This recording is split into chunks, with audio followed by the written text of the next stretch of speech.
Le Fonds de promotion de l'industrie, FPI, parmi ses missions, il lui est reconnu de financer la construction et ou la réhabilitation des infrastructures reconnues d'utilité publique dans les zones d'intervention de ces projets financés.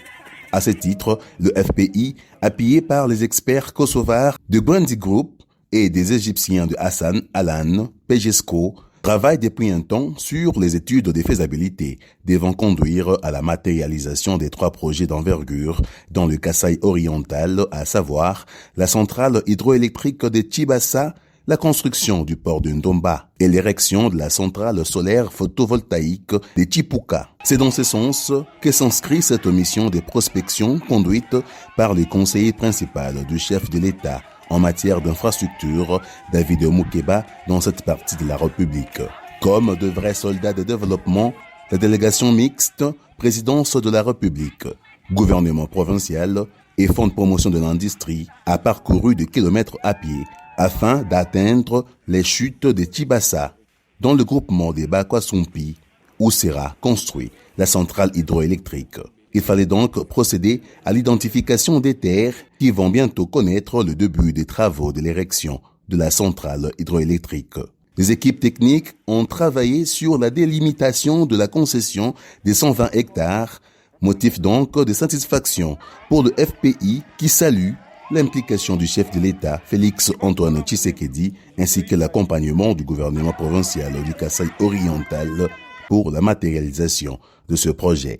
Nous sommes dans cette mission ici à Bakwasumpi, plus précisément pour la chute de Tchibassa, afin d'identifier les terres qui vont bientôt connaître le début des travaux d'érection de la centrale hydroélectrique de Tchibassa.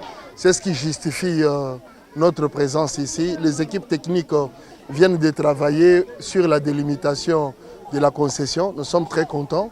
Nous allons faire le rapport à la hiérarchie afin qu'ils comprennent que sur le terrain, les disponibilités des terres sont acquises. La délégation a poursuivi sa mission d'identification des terres au site où sera construit le port de Ndomba. Il s'agit de 12 hectares.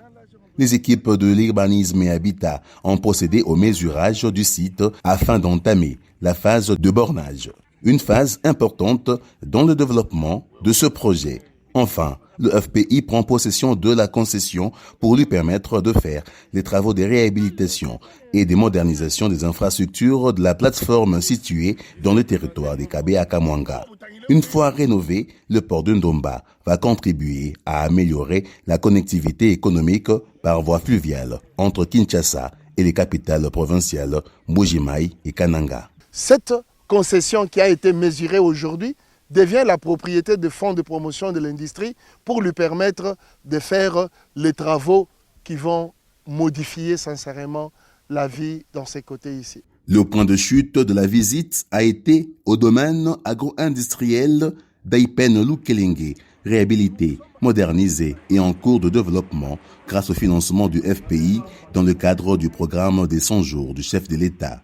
Au jour d'aujourd'hui, la ferme de Lukelenge paraît comme un vrai modèle de projet agro-industriel moderne dans le Kasaï oriental et sa production aide efficacement à la réduction des importations des poulets de chair et des œufs dans cette zone.